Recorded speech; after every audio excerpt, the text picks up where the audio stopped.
өглөө өдрийн өрн тэгдэг. Би Эрдэнэс Тавталгай компани дотоод хяналтын эрсдлийн удирдлагын газар дотоод хяналтын эрсдлийн стандарт үнэлгээ хариуцсан ахлах мэргэжилтээр ажилладаг. За би 2010 онд сургуулаа төгсөөд Эрдэнэс Тавталгай компанид орсон байгаа. Өнөөдөр бол Эрдэнэс Тавталгай компани 13 жилийн түүхийг хамтдаа бүтээлцэж явж байгаа ажилтан байна.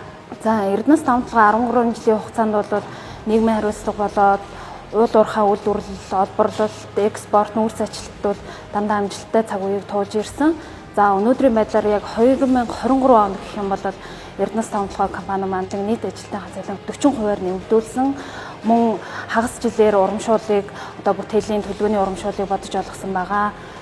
Тэгээд миний хувьд бол цогцлын сумаас ажилдаг 14 оростроор 12 цагаар ажилдаг байгаа. Энэ 14 оростор 12 цагийн ажиллах маань бол ар гэрийн амьдралдад маш үр өгөөжтэй байдаг.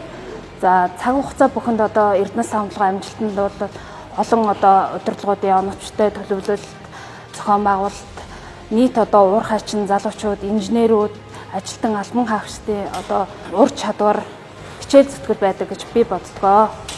За тэгээд ингээд нийт уур хайчин хамт олон үе үеийн уур хайчин ахмадуудаа ажлын өндөр амжилтыг хүсэн өрөөё.